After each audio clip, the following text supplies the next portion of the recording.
Bonjour à toutes et bonjour à tous. Merci d'être là tout d'abord. Donc je suis ravi de vous voir au deuxième événement de la première programmation AVF Paris qu'on a organisée dans notre soir. Donc c'est super de voir toutes ces têtes ici avec nous. Je voudrais remercier tout de suite Olivier, le patron du Fait-Tout et le restaurant pour nous avoir accueillis. C'est une très belle salle. Les éditions La Plage qui nous mettent à disposition les livres qui seront à l'entrée pour un éventuel achat et dédicace si vous le voulez. Et Sébastien Cardinal qui a accepté l'invitation de l'AVF, et plus tard Laura Degenpower qui sera ici pour la dédicace de 18h ou peut-être avant si on termine un peu plus tôt de 18h. La dédicace sera des nouveaux ouvrages de Sébastien et Laura, Urban Vegan et Bûche Vegan. Comme c'est presque Noël, oui. C'est bien d'avoir un livre de bûche. Et l'équipe en vert comme moi, qui s'est démenée pour mettre en place non seulement l'événement d'aujourd'hui, mais aussi la programmation entière qui est gratuite pour tous ceux qui s'y intéressent. Donc c'est vraiment quelque chose qu'on n'avait jamais fait. Introduisons un peu qui nous avons aujourd'hui. Sébastien Cardinal, que peut-être pour beaucoup de vous n'a pas trop besoin de présentation, mais c'est un des auteurs de livres les plus vendus en France sur l'alimentation totalement végétale. Un livre très célèbre, c'est Ma petite boucherie végane. Ils sont tous sortis chez La Plage, qui est l'éditeur de référence pour l'alimentation végétale en France. Il est cofondateur de VGZone.net, le plus ancien site de mode de vie, pas seulement d'alimentation, mais de mode de vie végane francophone. Il est très influent et il a même un blog très suivi qui s'appelle cardinal.fr. Donc voilà, en commençant avec un temps fort pour les démos. Et Laura Degenpower qui viendra après pour la dédicace de Bûche Vegan, qui travaille étroitement avec Sébastien, et qui est photographe et qui a souvent illustré des livres comme celui de Bérénice Lecomte, Pâtisserie végane, un autre livre de référence pour la pâtisserie végétale, et ma petite boucherie de Sébastien, encore comme exemple. Tous en fait. Pas tous quoi, voilà. Mes livres c'est tout. Et après la conférence, vous pouvez repasser si vous le souhaitez sur notre stand, où vous pouvez consulter les fiches nutritionnelles, le matériel de l'AVF et notre revue, une revue trimestrielle. Vous pouvez adhérer à l'association si vous le souhaitez et bien évidemment vous faire dédicacer les ouvrages qui sont en vente sur le stand. En plus, il y a une petite fiche avec des mails. Vous pouvez insérer vos mails si ceux qui ne l'ont déjà pas fait sur Helloasso, avoir la newsletter de l'AVF, les newsletters de l'AVF. Donc recettes de cuisine, alimentation, événementiel, etc. Deux mots sur l'association végétarienne de France. Donc c'est une association qui existe depuis à peu près 25 ans. Donc c'est une association parmi une des premières en France pour l'alimentation végétale. Nous nous adressons pour l'accompagnement à la végétalisation de l'alimentation aux particuliers comme vous, mais non seulement. Nos services en termes de nutrition et cuisine s'adressent aussi aux institutions et aux entreprises. Nous avons 3 commissions thématiques qui font de la vulgarisation scientifique, et donc elles sont composées par des bénévoles, mais des professionnels de leur domaine. Donc une commission nutrition santé, qui a offert une conférence le 20 octobre dernier d'ailleurs, la commission écologie et la commission politique, qui d'ailleurs avec Greenpeace et d'autres associations a permis le 2 octobre dernier, en convainquant des parlementaires et des députés, de mettre en place une option végétarienne obligatoire une fois par semaine dans les cantines scolaires. Donc comme vous voyez, c'est un travail de longue haleine et d'envergure. Ensuite, on a des initiatives qui s'adressent vraiment à vous, comme 1, 2, 3 Veggie. C'est un site internet avec des blogs de nos chefs qui nous ont gracieusement offert de recettes en libre-service. Et il y a des conseils d'alimentation pour substituer des produits carnés, et aussi les ateliers de cuisine et les dates dans la France métropolitaine, dans 8 villes. Le défi Veggie. Donc le défi Veggie, c'est un coach, un de nous, qui vous accompagnera pendant quelques semaines dans les magasins, dans des conférences et dans des restos pour vous faciliter la tâche de végétaliser votre alimentation. Le V-Label, donc sous l'égide de l'association européenne, l'AVF est chargée en France de labelliser avec ce symbole les produits végétariens et véganes en France. Donc ça vous offre la possibilité de regarder dans les linéaires et facilement trouver les produits qui conviennent à votre alimentation. Aujourd'hui, nous avons la chance d'avoir Clémence qui est salariée du siège, chargée de mission V-Label et responsable du plaidoyer politique. Donc quand on parle de politique, commission politique et parler aux collectivités, Clémence est là pour s'occuper de ça. et vous pourrez parler avec elle après la démo. La démo et les dédicaces, ou pendant les dédicaces. Pas pendant la démo. Pas pendant la démo. L'événementiel, nous sommes là quand il y a des conférences, des stands, des manifestations de rue et tout autre type d'événement où le végétarisme est mis à l'honneur. La programmation, comme je le disais, mais pour la première fois, on offre la possibilité de participer à des démos culinaires et des conférences gratuites sous l'enseigne de l'ABF. Le plaidoyer politique, je vous en ai parlé. Je pense que le temps est arrivé de laisser la parole et les fourneaux à Sébastien Cardinal pour un délicieux ragoût scandinave. Par la suite, je vous invite, si ça vous donne faim, de rester parce que le faitout est un des références pour la bonne cuisine végane parisienne, enfin végane et ici à Paris. Et ben, je vous souhaite une très bonne démo culinaire. Donc, parole à Sébastien. Bon. Bah, merci à tous d'être là, vous êtes nombreux, ça fait plaisir, je viens pas pour rien, mais je m'en doutais un petit peu. Juste un petit mot, moi je suis membre et heureux d'être membre de l'AVF depuis de très nombreuses années. C'est la seule association à laquelle je crois. Ça ne veut pas dire que d'autres font du mauvais travail, bien au contraire, mais aujourd'hui j'estime, c'est mon point de vue bien évidemment, qu'il est important de se rassembler sous la même bannière pour parler d'une seule voix et avoir un contrepoids face aux lobbies qui nous pourrissent la vie. Aujourd'hui, j'estime que l'AVF est la seule association d'envergure à pouvoir avoir sur ses épaules cette lourde tâche d'essayer d'être un contrepoids. Et j'ai l'impression que ça va dans ce sens-là. Donc si vous n'êtes pas adhérent et que vous êtes concerné par l'alimentation végétale, je vous invite à adhérer. Vraiment, du fond du cœur, faites-le parce que au plus on sera nombreux, ce n'est qu'une question de chiffres. Au plus on sera nombreux, mathématiquement, au plus on va peser face à des élus. C'est aussi bête que ça. C'était juste une petite aparté parce que c'est quelque chose qui me tient à cœur. Moi, je n'ai plus le temps de militer pour l'AVF avec mes activités.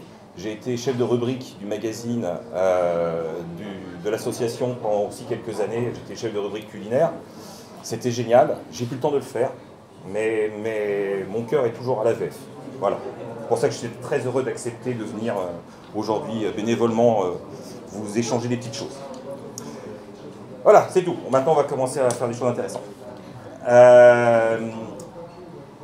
Le ragoût scandinave. Je vais faire juste une petite parenthèse encore une fois, mais on a le temps, on est ensemble. Le dernier bouquin, c'est une recette issue du bouquin. Urban Vegan. C'est celui-là, je pense que certains l'ont déjà, je suppose. Il est sorti il y a 2-3 mois.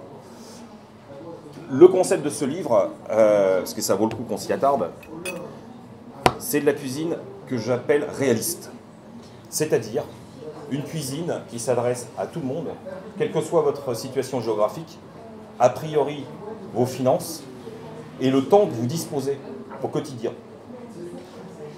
On entend souvent dire « Ah oui, mais la cuisine végane, ouais, c'est bien gentil tout ça, mais c'est les produits compliqués, il n'y a pas ça à côté de chez moi, j'ai pas le temps de cuisiner, j'ai pas des idées. » Enfin, personnellement, j'estime que ces excuses sont valables. Non pas parce qu'elles sont réelles, mais elles sont véritablement ressenties.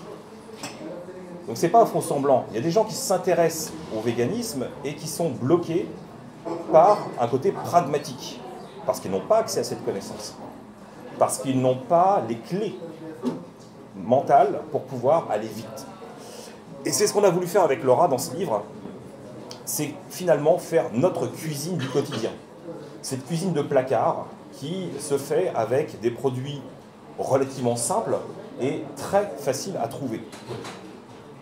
Il n'y a pas de secret, nous on habite dans le 12e arrondissement, on a un Franprix en bas de chez nous, un Picard en face, un Naturalia, un Monoprix. Tout le livre a été constitué avec des produits à portée de main. Tout, non, ok, il y a subtilité, c'est ce que j'appelle le fond de placard. Il y a des épices exotiques, il y a des petits trucs, des choses qu'on achète une fois, et généralement on ne sait pas quoi en faire, on les garde pendant des années. Ben justement, nous, on va en mettre un peu partout. Et on peut apprendre à les agencer, se les approprier, les intégrer dans une cuisine du quotidien. Mais ce que je veux dire par là, c'est que l'idée d'une cuisine urbaine c'est d'aller vite avec les moyens du bord. On n'a pas la chance d'avoir des vergers, on n'a pas des champs, on n'a même pas des aromates sur le balcon tellement la pollution fait que c'est pas bon. Donc il faut se réfugier vers des choses de qualité. Là, les études sont assez claires sur la question. Entre des légumes frais que vous allez acheter sur le marché et des légumes surgelés, de qualité, j'entends.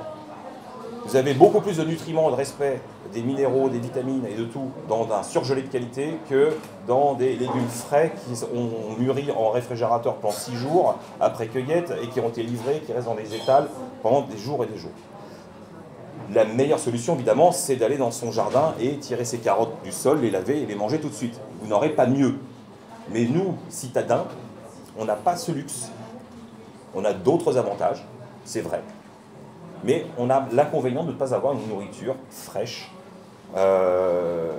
accessible facilement.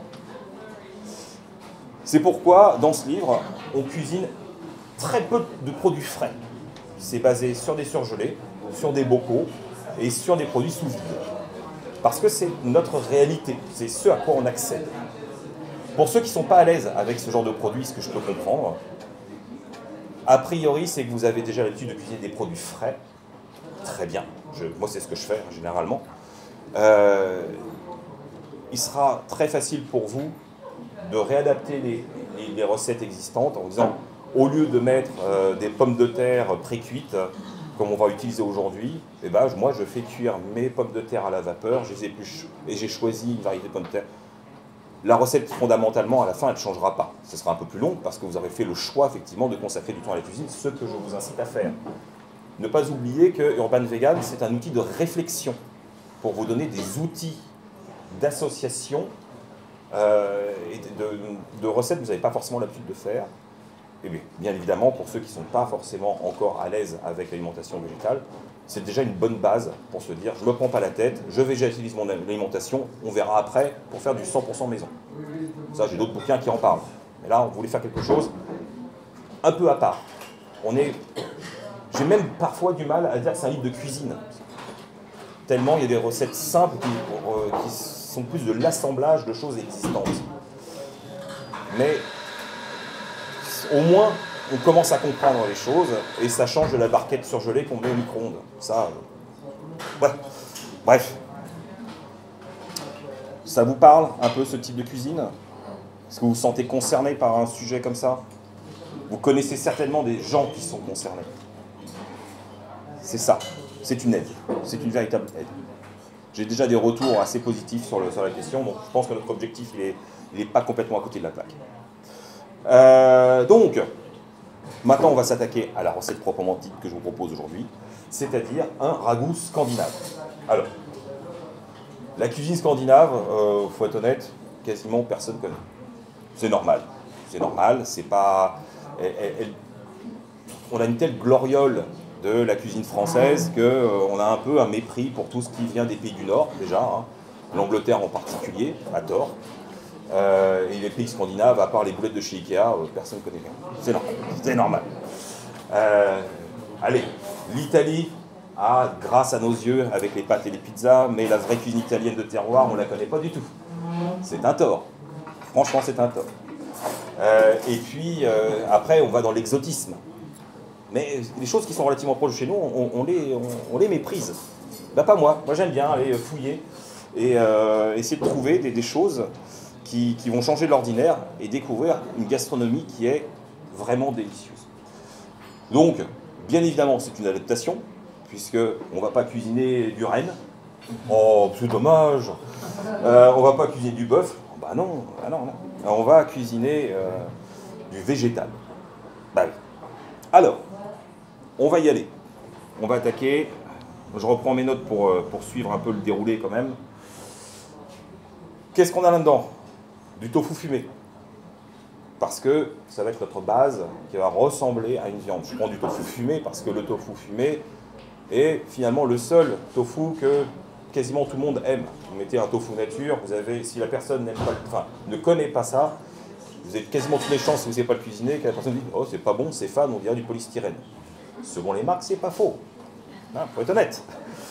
Quand c'est bien cuisiné, c'est fantastique. Mais ça demande un effort. On a bien dit qu'on ne faisait pas d'efforts. On n'a pas le temps de faire des efforts. Donc, je me base sur un tofu fumé. Est-ce que je peux avoir du tofu fumé, s'il vous plaît? Où est mon assistant magique? Ah. Oui, je vais demander. Mais oui, mais oui. Alors je précise, je ne suis payé par aucune marque, malheureusement. J'aimerais bien. Tout de suite. Bien sûr. Si je vous donne des marques aujourd'hui, c'est parce que c'est ce que j'utilise moi, et que si vous voulez reproduire la recette à l'identique, bah autant qu'on parle franchement. Hein, on n'est pas là pour tourner autour du pot. Donc là, c'est un tofu que j'ai découvert il n'y a pas si longtemps que ça, qui est le Black Forest de chez Typhoon, une marque allemande. Ce qui est très intéressant, c'est que c'est un tofu qui est vraiment très fumé, dans lequel il y a des inserts je crois, d'amandes et d'oignons. Donc déjà, c'est super bon. Et il est ferme. Ce qui veut dire qu'il va tenir des cuissons mijotées. Si vous prenez un tofu trop spongieux, ça ne va pas être tout à fait ça. S'il est trop mou, il risque de se déliter et pas tenir une cuisson longue. Donc c'est un problème. Celui-là, il a une texture que j'ai trouvé parfaitement adaptée. Et même s'il capte les goûts de notre plat, heureusement, il garde quand même sa personnalité à cœur. Voilà. Il va le trouver. C'est pas grave, de toute façon on continue. Il y aura des carottes, des pommes de terre, de l'aneth, des baies roses, du bouillon de légumes, de la crème de soja. Ah, l'ingrédient exotique, merci. Du poivre de Jamaïque, on va en reparler. De la fécule de maïs et de l'huile de colza. Donc, à part ce foutu poivre que personne connaît, tout le reste, vous trouvez ça hyper facilement. Le poivre, merci. Le poivre de Jamaïque, ça s'appelle aussi bois d'Inde. Ça a différents noms. J'ai envie de vous le faire sentir, parce qu'on va commencer par ça. Ayez le réflexe, surtout sur des épices, de sentir et de goûter comme ça pour comprendre où vous allez. On passe, on y va. On est entre nous, donc on y fait. C'est atypique. Ce n'est pas un poivre, en fait. C'est ça qui est bizarre. Il y a beaucoup de choses. Cela dit, les baies roses, on appelle ça aussi poivre rose. Ce n'est toujours pas un poivre. Le poivre de Sichuan n'est pas un poivre, c'est une baie. Mais voilà, ça reste quand même quelque chose de manière commune qu'on appelle le poivre. Simplement parce que ça se présente sous forme de petites baies séchées et sombres. Là, il est déjà moulu, on gagne du temps. Alors par contre, rien ne vaut un mortier et des épices entières. J'insiste là-dessus. Pour ceux qui cuisinent avec du cumin, je pense que ça c'est très parlant, ou de la coriandre. Entre du cumin déjà moulu, et la coriandre déjà moulue, et les graines qu'on va concasser minutes avant les utiliser, c'est fois 100. Ça n'a rien à voir. Donc, préférez des épices, quand elles sont en graines entières, comme de la muscade aussi. Mieux vaut la râper. La cannelle aussi. Mieux vaut râper tout ça à la dernière minute, piler les épices, écraser votre poivre, soit avec un moulin, soit avec un mortier, plutôt que les acheter déjà faites. Bien évidemment, là, celui-là, j'ai trouvé que moulu. J'imagine, en grains, comment ça doit être. Mais c'est déjà assez puissant. Voilà. On va laisser finir le petit tour. Et je l'ai trouvé par hasard dans un Franprix de mon quartier. J'ai cherché partout ailleurs, introuvable. Et tout à coup, je vois bois d'Inde. Bois d'Inde. Je recherche sur Wikipédia, je trouve les infos. Mais oui, ça s'appelle aussi bois d'Inde. Sinon, poivre de Jamaïque. Ça peut s'appeler aussi piment de Jamaïque. Oui, hein, selon les... Mais en fait, c'est ça qui est à la fois emmerdant et à la fois rigolo. C'est la même chose, et selon les régions, on ne l'appelle pas de la même manière. C'est atypique. Vous connaissiez déjà cette épice? Non, hein? Si? Très bien. Ah, il y en a une qui sait. Une autre, une autre. Bon, comme quoi, c'est là, statistiquement, on n'est quand même pas nombreux à connaître cette épice. N'ayez pas peur des épices inconnues, ça ouvre des possibilités. N'oubliez pas qu'encore une fois, je vous propose des choses dans les recettes qu'il faut s'approprier. Et il ne faut pas avoir peur de réutiliser ailleurs. Typiquement, ce genre d'épices, vous faites des pommes de terre sautées et vous saupoudrez légèrement avec un poivre noir un peu plus corsé derrière, ça va être merveilleux. On peut même faire des desserts avec ça. S'il a un petit entremets en ambiance crème brûlée, avec juste une petite pointe de ça, et ça va faire PAM. Et vos invités, ils ne comprendront même pas ce qu'ils mangent. Ils vont juste prendre du plaisir. Il ne faut pas hésiter. Il ne faut pas hésiter à essayer d'explorer les possibilités avec ce genre de produit. Tout le monde a senti. Il y a quelqu'un qui trouve que ça pue? Non, mais parfois, il y a des épices ou des produits, on les sent, on se dit, ça sent vraiment pas très bon. Et pourtant, c'est bon au goût. Je pense par exemple au sel noir de Kalanamak. Hein, je ne sais pas si ceux qui vous connaissez. Le sel noir de Kalanamak, c'est du sel soufré qui donne le goût du jaune d'œuf. Bon là, je dérive complètement par rapport à ce qu'on a à faire, mais on s'en fout. On a le temps. Et en fait, quand on ouvre la boîte, on dit « mais qui a pété ?» Mais c'est soufré. Donc ça sent le... J'ai eu, la première fois que je l'ai senti, j'ai pas pensé à une flatulence, j'ai pensé à un truc d'enfance où, dans un car, j'avais des copains qui mangeaient des œufs durs qui avaient été faits la veille à l'arrière du bus. Et ça puait l'œuf dur, ce côté soufré, trop tenace. Et bah, c'est exactement ça. Quand vous l'ouvrez, vous sentez que oh, c'est pas possible. Une fois qu'on le cuisine, c'est merveilleux. Vous avez le goût du jaune d'œuf. C'est un autre sujet. Bien. Donc, tout ça pour dire, revenons à notre sujet, que voici le seul ingrédient exotique, bizarroïde, où il y a un challenge pour le trouver potentiellement. J'ai fait 3 magasins, imaginez, pour le trouver. Voilà. Sinon, pour le reste, c'est du tout venant. Dans cette recette, j'utilise aussi d'autres choses, on aura le temps d'en reparler. Mon assistant magique, il va falloir que je prépare un bouillon de légumes. Ce qui voudrait dire qu'il me faudrait 500 ml d'eau bouillante. Dans un pichet. Va. J'adore le petit personnel. C'est un luxe qu'on m'offre. 10 millilitres, t'as dit. Oui. Enfin, 500 ml, 50 centilitres, c'est comme tu veux. Voilà, 5 décilitres. Je préfère lui donner toutes les clés, comme ça j'aurai moins d'erreurs. Oui, il faut anticiper les choses. Moi, chez moi, j'ai une bouilloire électrique. Je fais chauffer l'eau à côté, que j'ai déjà mesurée, comme ça. Pendant que je suis en train de faire saisir une autre partie de la recette, mon eau elle est déjà chaude. J'ai juste à délayer du bouillon de légumes. Alors, vous pouvez le faire maison. Il y a plein de techniques que j'ai déjà transmises à travers d'autres livres pour faire du bouillon maison. Et personne ne le fait, bien évidemment. Ah, ben non. C'est trop difficile. Non, c'est pas difficile. Avec des épluchures de légumes, vous pouvez faire des bouillons de légumes. Là, t'as un minute ? C'est beau, c'est beau. Donc voilà, on va utiliser les tablettes, tout ce qui est de plus classique. Je vais tout de suite le faire fondre. Donc pour un demi-litre d'eau, j'en mets 2 parce que je veux qu'il soit bien corsé. Quand dans une recette, vous voyez bouillon corsé, ça veut dire qu'il est fort en goût, voire un peu, presque trop salé. Il envoie, mais il ne sera pas tout seul. Mais c'est important. Voilà, je vais mettre ça là. Voilà. Donc voilà, un bouillon de légumes, tout ce qu'il y a de plus basique. Je le prépare comme ça, je pourrais tout simplement enchaîner. Vous utilisez du bouillon de légumes?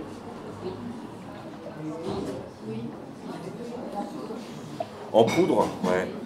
Moi j'en utilise aussi en pâte. C'est des pots avec juste une pâte et on peut mesurer la quantité qu'on veut.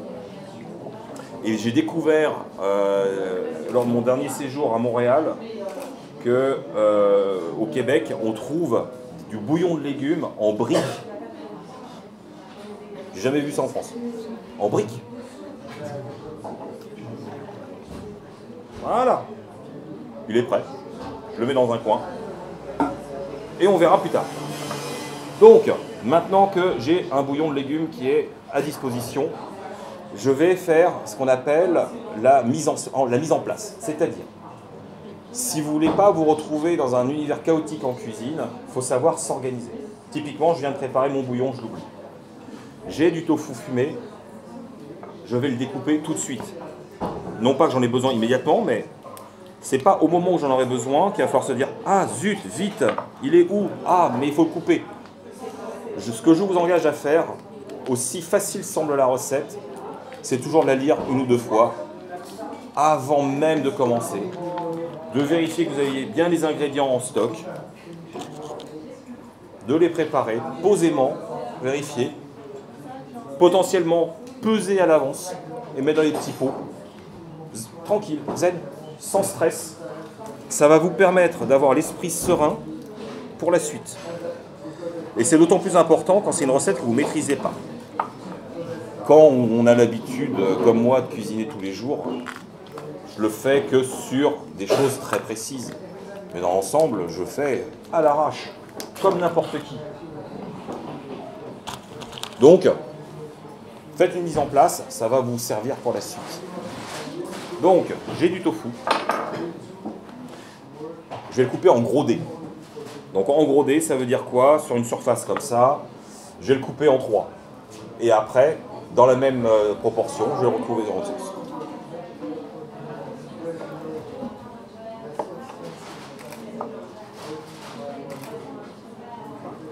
Ah, il est vraiment super.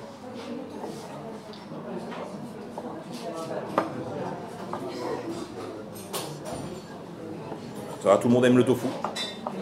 Oui, hein. Il y a vraiment une aversion sur ce produit. Beaucoup de gens s'en méfient. Je ne sais pas pourquoi. Parce qu'il y a plein de tofu dégueulasses. Je suis absolument d'accord. Le pire des tofu que j'ai pu manger, c'est le genre de truc qu'on trouve au rayon ambiant dans les supermarchés, qui sont même pas au frais. Et on dirait, et ça a l'odeur du polystyrène. Comment ils font? Par contre, étrangement, si on sait le cuisiner, c'est pas mal. Mais faut y aller. Hein. Les types, vous allez le hacher en tout petits morceaux, vous allez mettre des aromates, vous allez mettre une marinade très très très puissante, et puis vous allez faire cuire ça longuement. Et ça passe. Quand vous voyez, ça passe. J'ai des doutes. Hein. Il est sec. Mais en rajoutant plein de maïzena. Ah oui, mais je le fais pas comme ça. C'est pour ça. Moi, je prends un tofu qui est plus humide et du tofu soyeux. Je combine les deux. Je mets du vinaigre de cidre. En fait, je parle d'une autre recette, ça n'a rien à voir. C'est pas le sujet, en plus j'ai déjà fait l'atelier. Et le sel noir de Kananamak, et du curcuma pour la couleur, et un peu de levure maltée, mais pas trop. Bref, c'est... faut pas me parler cuisine, sinon je parle des heures. Vous avez remarqué, je pense. Donc, j'ai découpé mon tofu, ça c'est bon. Je vais mettre de l'huile à chauffer. Est-ce que vous êtes coutumier des mesures impériales qu'on utilise dans les pays anglo-saxons? Savoir ce qu'on appelle les spoons et les cups, les tasses et les cuillères. Alors c'est un faux ami parce que dans les livres qui sont traduits, souvent la cuillère est traduite en cuillère. Or pour nous une cuillère c'est ça. Voilà, c'est une cuillère à café et ceci est une cuillère de table. En traduction littérale. Autant dire que ça ne veut rien dire. Les cuillères et les tasses anglo-saxonnes ne sont que des mesures impériales volumétriques, contrairement au système métrique. Ça veut dire que c'est très pratique, il suffit de remplir à ras pour avoir la bonne quantité. Et vous avez une théorie correspondant à peu près à ce qu'on veut, nous, en mesure métrique. À savoir qu'une tablespoon, une cuillère de table, en bon français, c'est 15 millilitres de liquide. Je veux 15 millilitres d'huile. C'est pas merveilleux? En fait, je vous dis simplement ça parce que ça vous fait gagner du temps dans les mesures. À partir du moment où vous avez des recettes qui vous disent 5, 10 ou 15 millilitres, au lieu de prendre un verre doseur, faire un fond pas possible, avoir du mal à le nettoyer parce qu'il faut aller au fond du... Voilà, ça, c'est pratique.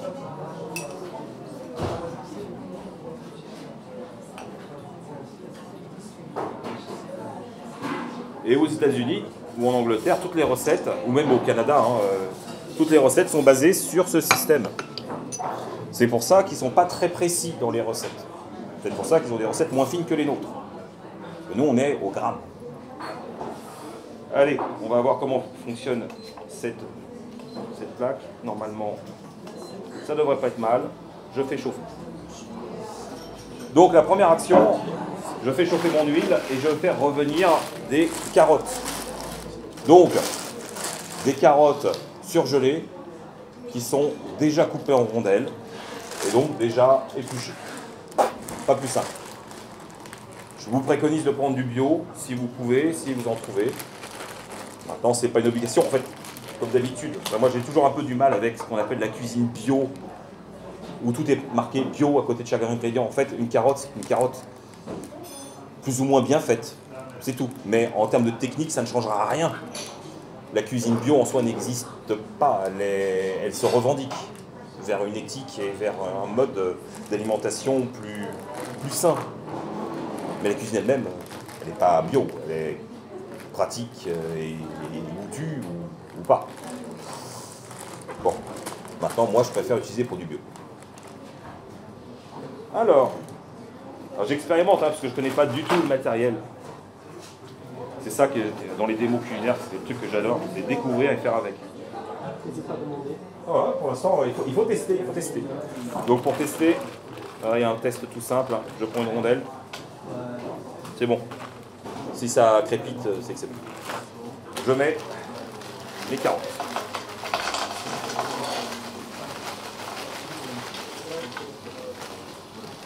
Voilà. Oh, c'est difficile, je suis fatigué. Ouais, vous aussi, hein. Je suis sûr que vous avez du mal à suivre, même, tellement c'est complexe. Donc, je les enrobe avec mon huile chaude. Tout simplement. Je vais mettre le feu au maximum pour donner un coup de chaud, pour accélérer la décongélation.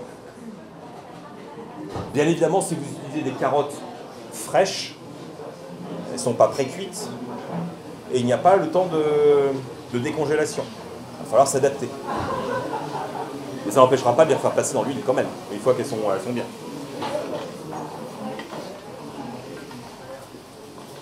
Voilà.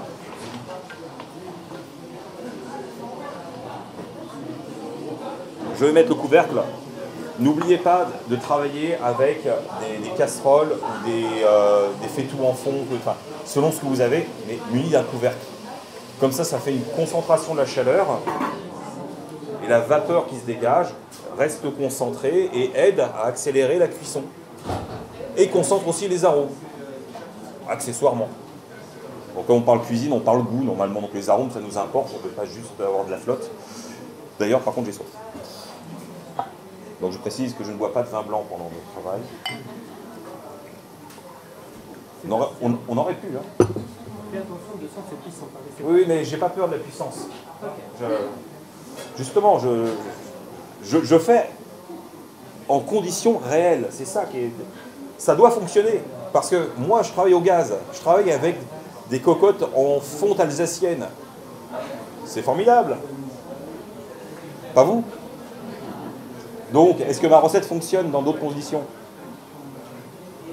Excusez-moi, j'ai un copain qui m'appelle, je vais lui dire non. Voilà, c'est mieux. Pas mal.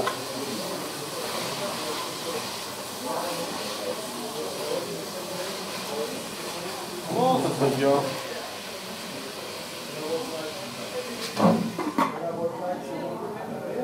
Ok. Le feu fort, ça va durer à peu près 5 minutes. Pour l'instant, je vais ouvrir mes pommes de terre. Alors, je vais vous avouer un truc. Les pommes de terre, soit j'utilise des surgelés parce qu'elles sont déjà prédécoupées, c'est les pommes de terre sautées, et tout comme ça, soit je prends les pommes de terre fraîches. Et quand on a lancé le concept du bouquin, qu'on a commencé à élaborer les recettes à base de pommes de terre, il y a eu comme une évidence. On s'est dit, mais on essaie de faire gagner du temps. Mais des simples pommes de terre, comment on va faire? Parce que c'est long à cuire, il faut les éplucher. Et je me suis souvenu de ce truc atroce que j'ai toujours vu depuis que je suis gamin et que je n'avais jamais goûté. Par un a priori bête, certes. Des pommes de terre cuites à la vapeur, pré-cuites en sous-vide. Alors là, moi, c'est un truc que je jamais de la vie. Oh non, non. Je suis trop snob pour ce genre de choses. Donc je me dis, allez, on va se faire violence, on va essayer. Je vais y aller, je vais chez Monoprix, je prends un paquet, je vois ce que ça vaut. Je fais un essai. Bon, je parle, mais je suis bien.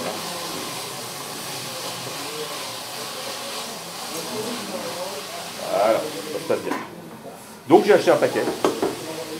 Et puis j'ai fait ma première recette du bouquin avec ces pommes de terre. Je dis, waouh, mais en fait c'est pas mal. Mais c'est bon en plus. Bah, du coup, on l'a intégré dans notre cuisine du quotidien aussi. Voilà. Donc, même moi, ça m'a apporté quelque chose de faire ça. Aller à la rencontre d'un produit que je jugeais complètement négatif. Pourtant, c'est juste des pommes de terre cuites à la vapeur. C'est des pommes de terre françaises, c'est fait en Bretagne. Voilà. Donc, c'est assez qualitatif, a priori. Ils doivent rajouter un peu d'acide ascorbique pour éviter l'oxydation, donc de la vitamine C. Donc, rien de négatif. Voilà. Par contre, je dois avouer que quand on l'ouvre, ça sent pas... C'est pas fou. On se dit pas, ah, j'ai passé un super moment. Ah, bon, c'est juste un a priori, parce qu'après ça se passe bien. Voilà, bon. A priori...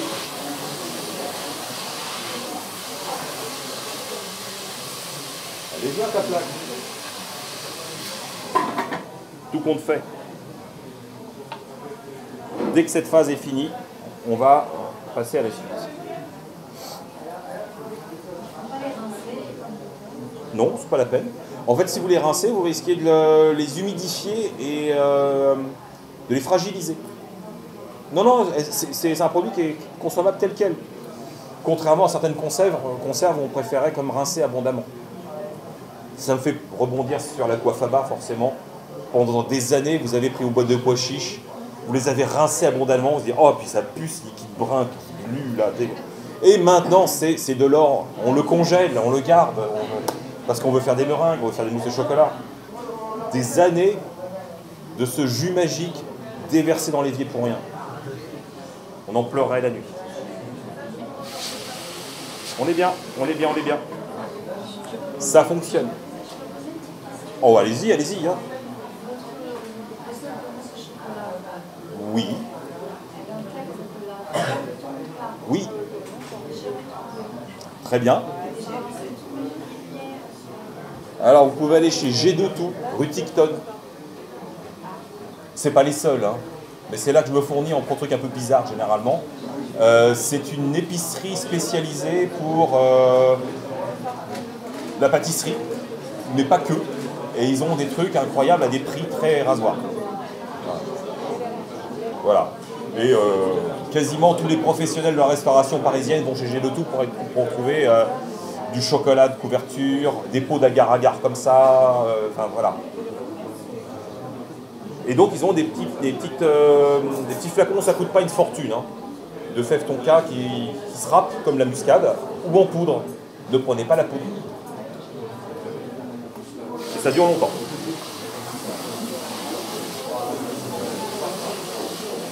La fève tonka, pour ceux qui ne connaissent pas, c'est un hybride entre la muscade, la cannelle, mais une cannelle douce, et des trucs bizarres. Enfin, on ne sait pas trop, c'est assez unique. Comment je décrirais le goût exact de la tonka? C'est le goût ambré du carambar. Pour ceux qui en ont goûté dans leur enfance, c'est ce goût particulier. Voilà. À chaque fois que je dis ça à quelqu'un qui me dit « je comprends pas comment le décrire », mais oui, bien sûr, maintenant que tu le dis, c'est évident. Bon, moi c'est comme ça que je l'ai ressenti. Mes carottes, elles sont bien. J'ai ouvert mon paquet de pommes de terre, j'ai mon tofu qui est découpé. Ça va être assez simple. Je prends mon tofu.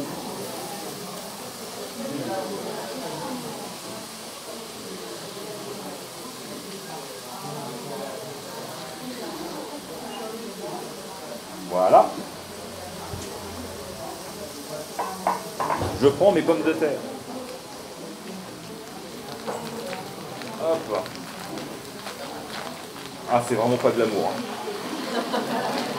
Je vous le concède.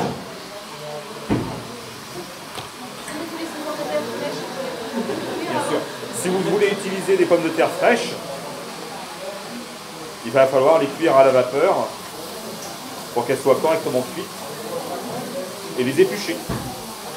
Quoique, encore une fois, je dis c'est une base de réflexion. Si vous prenez des petites pommes de terre grenaille, ne les épluchez pas, vous les frottez simplement et vous faites cuire vapeur tranquillement et vous les rajoutez à la recette. La peau peut donner une dimension sympathique. Voilà.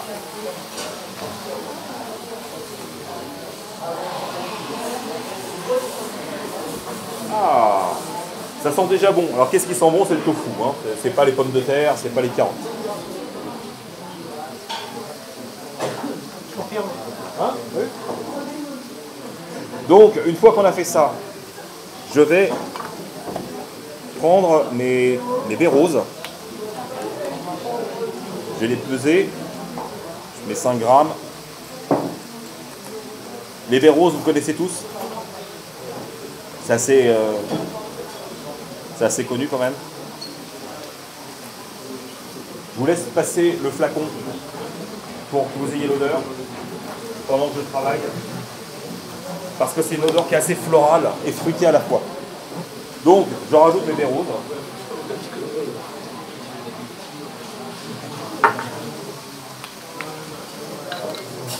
Je prends mon poivre de Jamaïque, pareil. Hop, je mets 5 grammes. Hop, c'est parti. Donc j'en mets pas mal.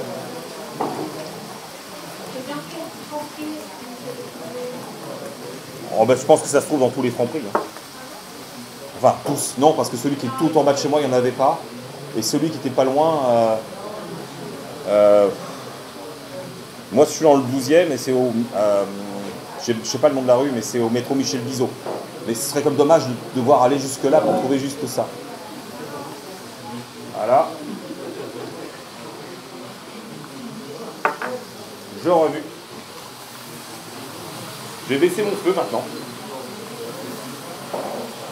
Si ça attache au fond un petit peu, à ce stade de la recette, ce n'est pas grave. Ce n'est pas grave parce que, à l'image de la cuisine traditionnelle, où on va marquer les viandes et dégager des sucs qui vont coller au fond des casseroles, c'est du goût. Et bien en végétal, cette notion, elle existe aussi. C'est ce qu'on appelle après déglacer pour décoller les sucs de cuisson. Et ça donne de la profondeur. Vous ne voyez pas, mais moi là au fond, ça commence à noircir. Non, noircir, brunir. Pas noircir, parce que là, c'est pas bon. Et bien, c'est pas grave. Voire même, je trouve ça plutôt cool. C'est quand j'ai rajouté mon bouillon, avec l'action, la chaleur, ça va décoller tout, ça va se mêler au bouillon, et ça va donner du goût. Donc c'est plutôt pas mal. Ah. Est-ce que ça vous paraît facile pour l'instant? Ah, quand même. Ça devrait. Mais maintenant, le bouillon. Déjà? Enfin. Enfin le bouillon. Pour ceux qui ne connaissent pas, c'est Olivier, le patron du Fait-Tout, qui nous a gentiment accueillis ce soir, enfin cet après-midi.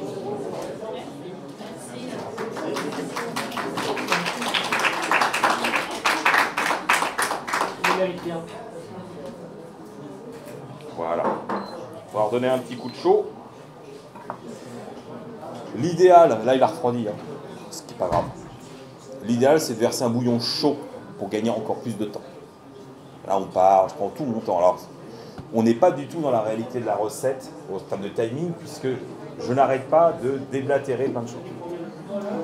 Normalement, en 30 minutes, votre vaisselle est faite et vous êtes en train de manger. Ah, je couvre pour accélérer la cadence. Bien, j'ai versé mon bouillon chaud. Et bien maintenant, je vais préparer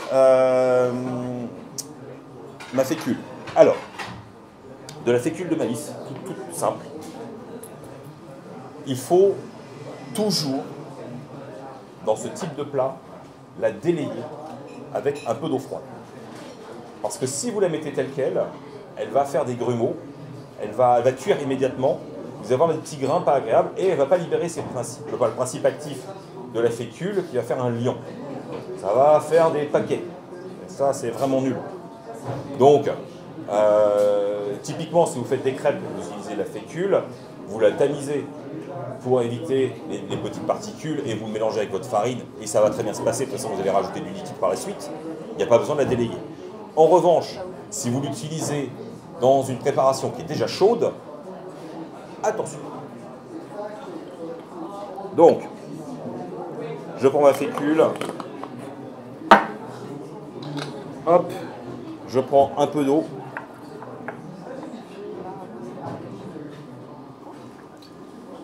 Un peu plus. Voilà. Une petite cuillère. Vous pouvez faire ça au doigt aussi, hein.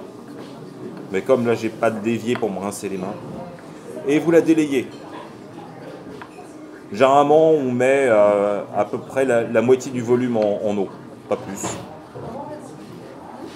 Voilà. Voilà. On dirait presque du lait. Tellement c'est à la fois épais et opaque. J'anticipe, hein, parce que c'est pas tout de suite que je le mets. Voilà. Donc, une fois que j'ai fait ça, on laisse mijoter à peu près 10 minutes. Comme ça, les pommes de terre se nourrissent du bouillon et des épices qu'on a mis. Bien sûr, le tofu lui transmet du goût à l'ensemble, et les carottes qui étaient là un peu toutes seules, là, elles participent aussi à l'ensemble du goût. Donc, je vais continuer à préparer les choses pour pouvoir enchaîner. J'ai préparé ceci. Je vais... Ah, peut-être que je vais faire avec ça, parce que j'ai rien d'autre sous la main et que ça peut faire l'affaire. Je prends de la crème de soja. Voilà, la crème de soja standard. Il y a pas... Celle-là est très bien. Toutes les marques peuvent fonctionner. Éviter les crèmes de soja qui sont sucrées. Donc, si vous regardez la composition, chaque marque a sa recette. Avec plus ou moins d'huile, plus ou moins de fécule et parfois du sirop d'agave. Et autant c'est super pour la pâtisserie, pour faire des desserts où on a besoin d'une crème fleurette qu'on va monter, ce genre de choses. Ça donne effectivement une dimension qui évite que ce soit fade. Alors que ce genre de crème dans une cuisine salée, ça a un côté un peu douceâtre, bizarroïde derrière. Alors personnellement, moi je trouve ça infect. Donc celle-là, elle est neutre, elle est bien. Excellent choix. J'ai ma crème de soja. Je rajoute ma fécule délayée. Comme ça c'est fait. Ensuite, je vais peser ça. Pourquoi j'ai pesé? Parce que je vais rajouter mon aneth. J'utilise de l'aneth surgelée. Pourquoi surgelée? Allez-vous me dire? Bah, encore une fois, je vous ai dit, moi sur mon balcon, faire pousser des aromates, on oublie. Hein, ça va être cueil des métaux lourds, ça va être un peu bizarre. J'ai une avenue très passante avec des voitures qui font dès 16h jusqu'à 18h. Vous imaginez que c'est quand même pas ce qu'il y a de plus réjouissant à respirer. Donc les plantes, elles en subissent les conséquences. Donc je n'ai pas d'aromates frais. L'aneth, ça se trouve en sec. Je ne vous recommande pas d'utiliser des aromates secs parce que ça n'a pas de goût, c'est assez fade. Ça dépanne, mais ça n'a tellement pas de puissance que Au mieux, on les réhydrate, mais beaucoup du goût va se partir dans l'eau. Donc cette eau, il va falloir peut-être intelligemment la recycler dans la cuisine pour donner un peu de goût. Et pour moi, le meilleur compromis, et pour des questions pratiques, c'est les pots de surgelés. Moi, j'ai toute la gamme de chez Picard, comme ça. Dans mon congélo, j'ai toute la gamme. Ça ne me pose pas de questions, je les ai. Et au moins, ça a du goût. Et typiquement, il n'y a que chez eux que j'ai trouvé du thym qui est frais. Estragon, il est bien. Hein. Ouais. Bon, alors, je relis ma note parce que je vais prendre 15 grammes. On va sur des petites boîtes de 50.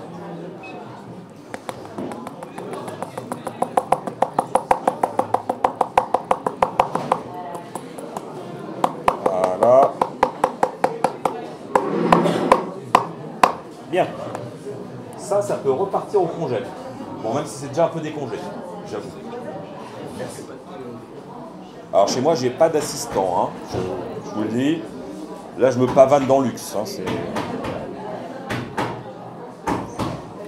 Voilà, je mélange. Donc j'ai une base là, simple. Crème, fécule, aneth. Voilà. Voilà. Vous savez qu'on a presque fini la recette. Déjà. Je vais en profiter, je vais faire un peu de ménage. Parce que ça mijote et c'est ce qu'il faut. Hein. Alors théoriquement, je suis déjà en train de préparer autre chose parce que potentiellement, je fais une petite entrée. Je ne reste pas à regarder pendant 10 minutes ce qui se passe. Et après, on aura des petits ramequins pour que vous puissiez goûter, bien évidemment. Oh, si vous êtes sage. Oh là là. T'avances pas. Là, ça se passe bien. Là, ça sent pas que le tofu.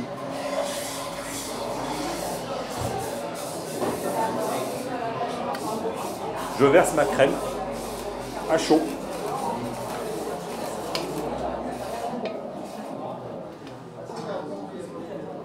Voilà.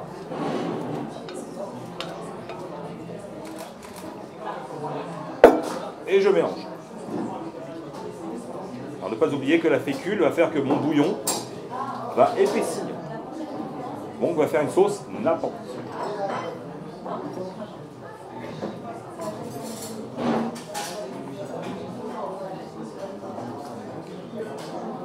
Voilà.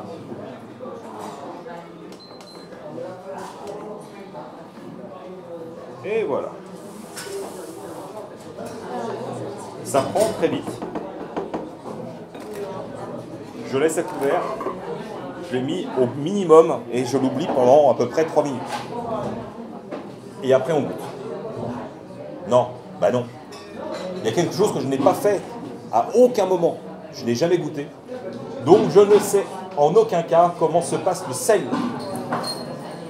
C'est normal, c'est quelque chose que je ne fais qu'à la fin. J'ai utilisé du bouillon de légumes, c'est salé. Le tofu fumé est salé. Le reste ne l'est pas. Et est-ce que ce sera suffisant? Ce n'est pas le bouillon que j'utilise d'habitude. Donc, on verra. Je vais prendre ma cuillère. Prendre un peu de la sauce.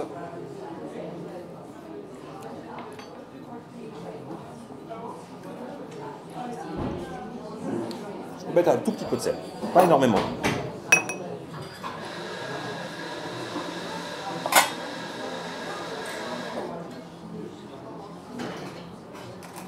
On a une belle quantité quand même.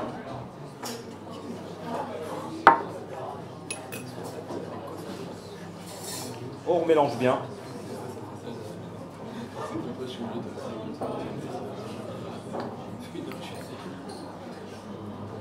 Et on est bien là. Pour moi ça sent bon. Alors je l'avais plein les lunettes. C'est l'émotion je pense. Encore un petit peu, le temps que le sel s'exhale. Et après on peut se servir. Est-ce que ça vous paraît compliqué? Non.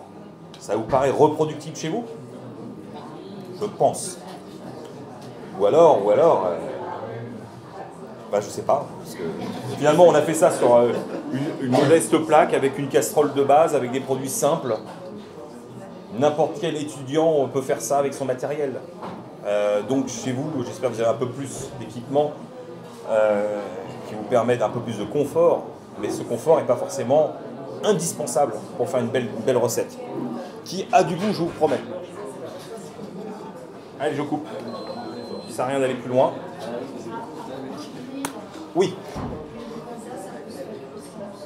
Oui, ça tient les températures correctement. Une huile neutre.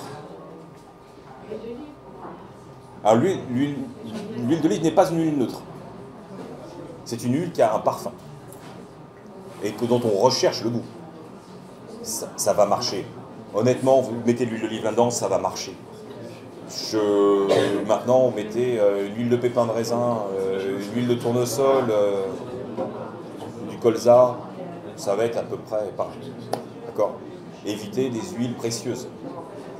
Effectivement, l'huile d'olive, ça peut chiffrer quand c'est de très bonne qualité, mais évitez les huiles de noix, les huiles de sésame, ou enfin tout ce qui a un goût fort, une odeur assez unique en son genre, parce que c'est super bon en cuisine, mais ça peut dénaturer toute une recette, voire tout ruiner, même à une simple cuisson, en petite quantité. L'huile de sésame, par exemple, qui est un truc que moi j'affectionne, il faut y aller doucement, parce que sinon ça peut être un peu costaud. Bien. Il y a des gens qui veulent goûter. Ah ouais. Ah ouais. Ah bon. De plus de Ramadan peut-être. Ouais, Exactement. Ceux qui ne montrent pas d'enthousiasme fou ne mangent pas. Hein. Je suis désolé. Ça se mérite. Je suis vraiment très heureux, absolument ravi d'avoir passé ces quelques heures pour la VF autour de cet atelier culinaire. C'était super convivial et à mon avis, les gens ont appris plein de choses. C'était un vrai moment d'échange et je pense que c'est absolument nécessaire de continuer à organiser ce genre de choses afin d'être proche du questionnement culinaire de tout à chacun. Et moi, je suis vraiment fier d'y avoir participé aujourd'hui. Très fier. C'était très chouette. Voilà.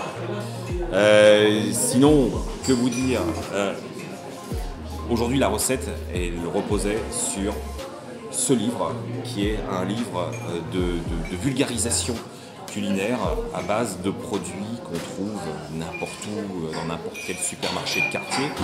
Il n'y a pas trop de trucs exotiques et surtout c'est une cuisine rapide. C'est beaucoup d'assemblage de choses déjà cuites pour refaire des petits plats maison super gourmands. Donc l'excuse de j'ai pas le temps, je sais pas faire, ça n'existe plus avec ce livre. C'est exactement l'objectif.